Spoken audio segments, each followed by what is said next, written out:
स्वामी समर्थ मित्रांनो, मी सांगणार आहे तुम्हाला श्री शंकर महाराजांच्या गोष्ट. ती गोष्टीचे नाव आहे शिवभक्तीचे फळ. खूप खूप वर्षापूर्वीची गोष्ट आहे.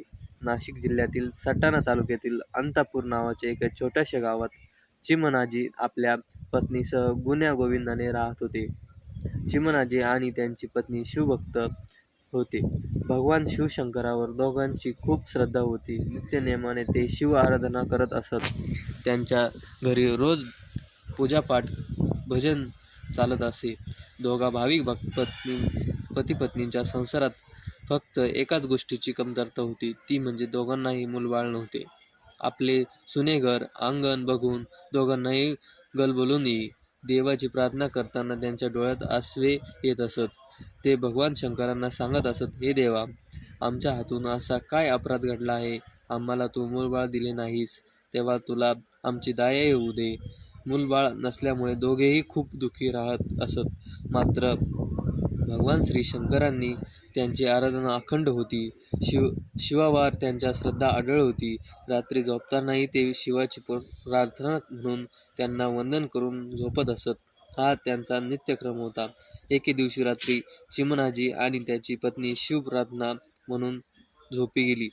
पहाटे पहाटे चिमणाजींना एक स्वप्न पडले. चिमणाजींच्या स्वप्नात एक तेजस्वी साधू आला. तो साधू चिमणाजीला म्हणाला, तुझी शिवभक्ती सफल झाली आहे. तुम्हा दोघांना पुत्ररत्नाची प्राप्ती होणार आहे. आज सकाळी तुम्ही दोघेजण तुमच्या गावाबाहेरच्या रानात असलेल्या दावर मालिक यांच्या दर्ग्यापाशी जा. तेथे गर्द झाडीत वाघांच्या गराड्यात एक छोटेसे बालक तुम्हाला दिसेल. वाघांना अजिबात न घाबरता तुम्ही ते बाळ उचलून घ्या. तोच तुमचा पुत्र आहे. एवढे बोलून साधू अदृश्य झाला. त्या स्वप्नामुळे चिमणाजी गडबडून जागे झाले. त्यांनी आपल्या पत्नीलाही झोपेतून जागे केले आणि आपापल्या नुकतेच पडलेले स्वप्न सांगितले. ते ऐकून चिमणाजीची पत्नी त्यांना म्हणाली, अहो, आपल्याला मूलबाळ नाही हा विचार नेहमीच तुमच्या मनात असतो. तो विचार काही तुमच्या मनातून जात नाही. त्याचा परिणाम म्हणून तुम्हाला हे स्वप्न पडले आहे. रानात आपल्या बाळ कसे काय सापडू शकते? तसे काही होत नसते. तेव्हा विसरा ते स्वप्न. शिवशंकराला जेव्हा दया येईल तेव्हा आपण आई वडील होऊ. तेव्हा मन शांत ठेवा. आपल्या पत्नीचे हे बोलणे ऐकून चिमणाजी निरुत्तर झाले. सकाळी गावात गेल्यावर त्यांनी आपल्या परिचित मित्राला आपल्या पहाटे पडलेल्या स्वप्नांची माहिती सांगितली आणि म्हणाले, पहाटे पडलेलं स्वप्न खरे ठरते असे मी ऐकले आहे. तेव्हा मला पडलेले स्वप्न खरे असावे असे मला वाटते. त्यावर लोकांनी त्याची हसून टिंगल केली. ते बघून चिमणाजी फार वाईट वाटले. पण करणार काय? कोणी त्याच्या स्वप्नावर विश्वास ठेवायला तयार नव्हता. चिमणाजी निराश झाले. त्या दिवशी रात्री नेहमीप्रमाणे दोघेही श्री शिवशंकराचा जप आणि प्रार्थना म्हणून झोपी गेले. पहाटे पहाटे चिमणाजींना तेच स्वप्न पडले. तोच तेजस्वी साधू त्याच्या स्वप्नात आला आणि त्यांना त्या साधूने अदृष्टांत दिला. सकाळी दावर मालिक पीर बाबांच्या मशिदीजवळ रानात जायला सांगितले. त्या स्वप्नामुळे चिमणाजींना जाग आली. आता मात्र त्यांना खात्री वाटू लागली, आपल्याला पडलेल्या स्वप्नात नक्कीच सत्यता आहे, दैवी संकेत आहे. आपल्या पत्नीला जागे करून त्यांनी तिला सारी हकीकत सांगितली.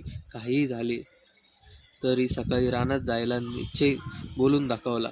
शिवशंकराला नमस्कार करून त्यांनी स्नानादी आटोपून पूजा अर्चा केली आणि देवाचे नाव घेत रानाची वाट धरली. गावापासून लांबवर असलेल्या रानात दावर मालिक पीर बाबांच्या मशिदीजवळ दोघे पोहोचले. आजूबाजूला शोध घेतल्यावर खरोखरच त्यांना वाघाच्या दर्ग्याजवळ एक लहान बाळ ओरडताना दिसले. क्षणभर तर दोघांचा त्या दृश्यावर विश्वासच बसला नाही. स्वप्नात असलेल्या साधूने जसे वर्णन केले होते तसे समोरचे दृश्य होते. चिमणाजी हिम्मत करून पुढे झाले. वाघांच्या घोळका बघताच तो माघारी वळले. त्याची पत्नी चिमणाजीला म्हणाली, अहो, दोनदा स्वप्नात येऊन साधूने तुम्हाला रानात वाघांच्या गराड्यात असलेले बाळ घ्यायला सांगितले. तेव्हा ती देवाची इच्छा समजून असे सांगितले आहे. असे वागा, घाबरू नका, भगवान शिवशंकर आपल्या पाठीशी आहे. पत्नीने ते उद्गार ऐकून चिमणाजींना धीर आला. ते पुढे सावरले. मोठ्या हिमतीने वाघांच्या गराड्यात शिरून त्यांनी बाळाला उचलून घेतले. वाघांनी चिमणाजींना जराही प्रतिकार केला नाही. चिमणाजी झटक्यात पत्नीजवळ आले. त्यांनी बाळाला तिच्या हवाली केले. बाळाला जवळ घेताच तिला वर दाटून आला. पुत्रपत्नीचा आनंद दोघांच्याही मनात मावत नव्हता. दोघांनाही आपापल्याला जणू शिवभक्तीचे फळ मिळाल्याचा आनंद झाला होता आणि होतेही तसेच. बाळाच्या रूपाने प्रत्यक्ष शिवशंकराचे अवतार घेतला आहे. तेव्हा ते आनंदाने घरी परतले. धन्यवाद. आपण बघणार आहोत पुढल्या